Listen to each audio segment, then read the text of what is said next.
Setiap kita dihiasi oleh sifat-sifat yang kontradiktif.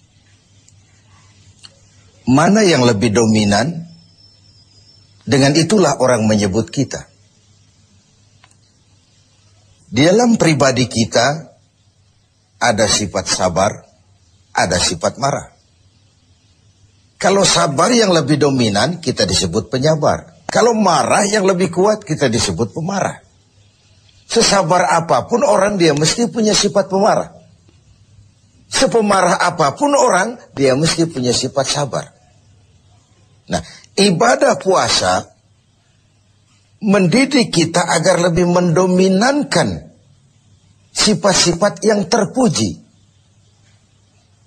Sifat-sifat yang mulia. Nah, salah satu dari sifat itu adalah sabar. Sebuah hadis baginda Rasul menyatakan as-siyamu junnatun. Fa idza kana yaumus siyami ahadikum fala yarfus wa la yafsuq wa in sabbahu ahadun aw qatalahu falyaqul inni sha'im inni sha'im. Puasa adalah dinding, benteng. Apabila salah seorang kamu tengah berpuasa, janganlah berkata keji, berkata kotor. Kalaupun ada orang mencaci maki dia atau mengajaknya dia berkelahi, bertengkar, hendaklah dia berkata, maaf, saya sedang sabar. Maaf, saya sedang sabar. Perlu benteng dalam kehidupan ini supaya kita tahu diri. Mana coupling yang boleh kita langkahi, mana yang tidak. Mana hal yang harus kita lakukan, mana yang tidak. Bahwa kita mau cepat naik pangkat, boleh. Tapi harus ada sabar, ada cara. Bahwa kita kepengen cepat jadi orang kaya, boleh. Tapi sabar, ada cara.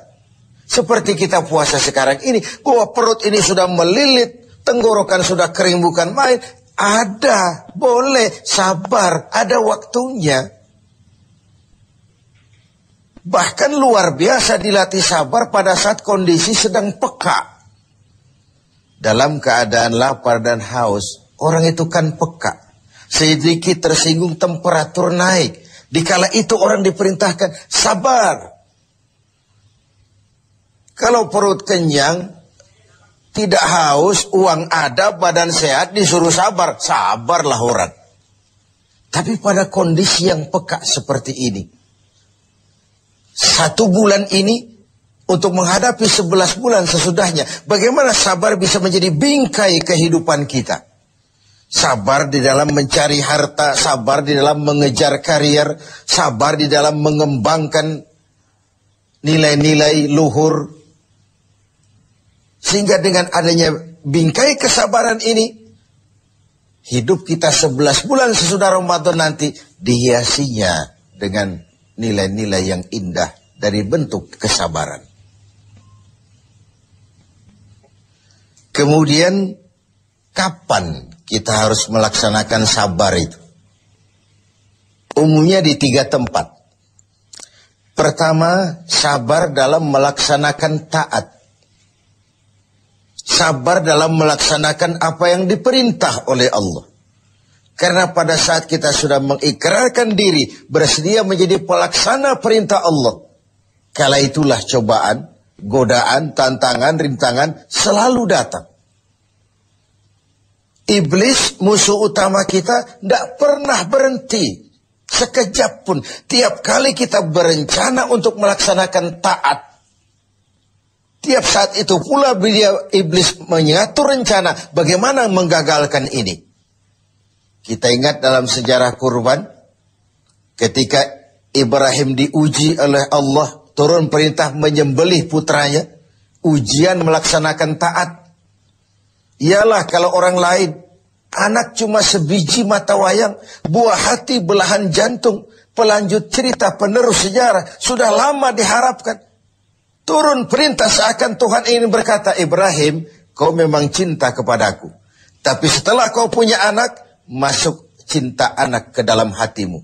Ayo buktikan, mana yang lebih besar, cintamu kepadaku atau cintamu kepada anakmu. Sembelih anakmu.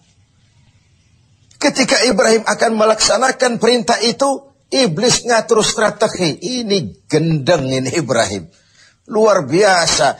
Kalau tiap orang punya iman seperti ini, kata iblis, nggak ada teman kita di neraka. CS kita nggak ada sudah.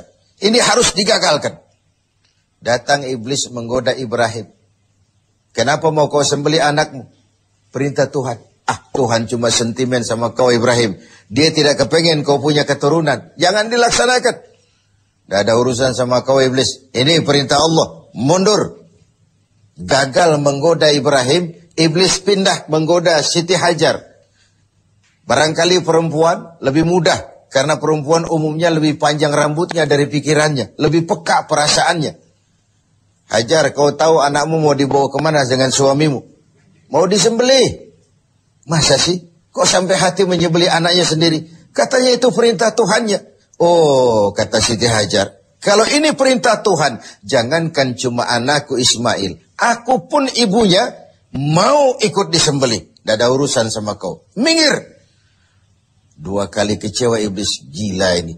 Dikira perempuan imannya lemah, malah lebih hebat lagi. Tanggung-tanggung mau ikut disembelih sekalian.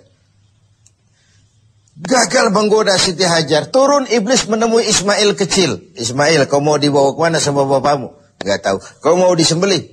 Kenapa mau disembelih? Katanya itu perintah Tuhan.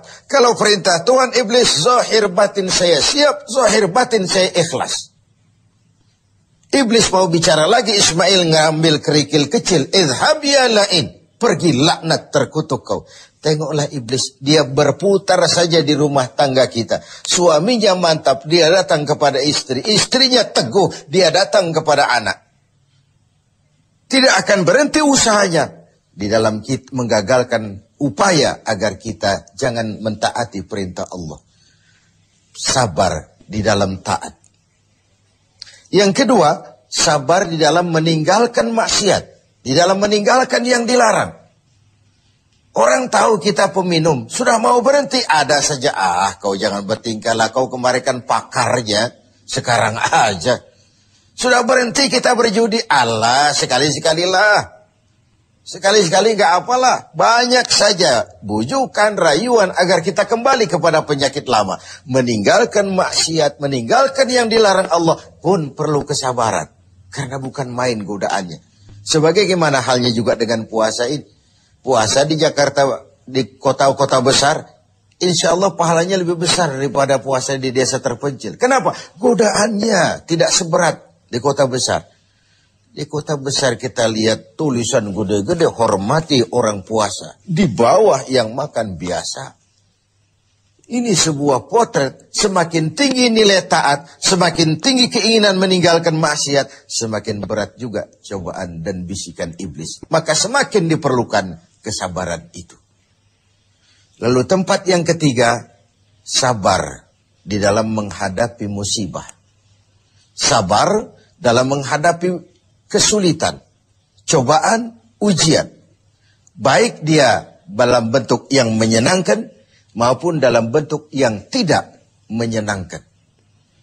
Kalau bukan sabar yang jadi bingkai, maka ketika datang kesusahan, kita akan seperti ayam sampar, hidup segan mati tak mau, bagai kerakap tumbuh di batu.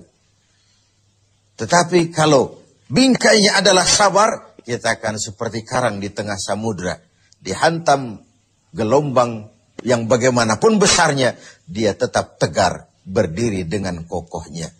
Begitulah orang-orang beriman yang diberikan bingkai sabar sebagai hasil pelaksanaan ibadah puasanya. Nah, sabar ini tentu tidak ada habisnya. Pada tatanan dan situasi tertentu ada batasnya memang. Tapi secara umum tidak boleh kita berkata habis sudah sabar saya. Ya mungkin dalam hal itu. Tapi dalam hal lain tidak boleh sabar itu habis dalam kehidupan kita. Hanya orang-orang yang diberikan sifat sabar ini. Seperti sudah dicontohkan bagaimana sabarnya Ibrahim. Bagaimana sabarnya Siti Hajar. Bagaimana sabarnya Ismail. Melaksanakan perintah Allah dan mereka lulus. Lalu Ismail selamat digantikan dengan seekor kambing kibas. Dan kemudian Ibrahim diberikan lagi kegembiraan dengan beroleh seorang putra lagi yang bernama Ishak. Inilah hakikat sabar dalam taat. Tidak akan rugi orang yang mau berkorban. Ibrahim siap menyembelih Ismail. Ismail diselamatkan oleh Allah. Kemudian Ibrahim ditambah karunia seorang putra yang bernama Ishak. Sebuah potret tidak akan pernah rugi. Orang yang mau berkorban, ikhlas dalam berkorban, dan sabar dalam melaksanakan taat kepada Allah Subhanahu wa ta'ala. Lalu sabar juga dalam meninggalkan apa yang dilarangnya. Karena ada kesan, huffatil jannatu bil makarih, wa huffatin naru bisyahawat. Surga dan jalan yang menuju ke sana dipenuhi dengan hal-hal yang tidak menyenangkan. Sebaliknya neraka dan jalan-jalan yang menuju ke sana diselimuti oleh hal-hal yang menyenangkan. Hal-hal yang kita cenderung memang melaksanakannya. Karena itu belum tentu yang menyenangkan kelihatannya akan menyenangkan juga seterusnya. Pandai-pandailah kita memilah dan memilih antara keuntungan jangka pendek dengan kerugian jangka panjang, atau kerugian sesaat tapi menguntungkan pada kehidupan jangka panjang.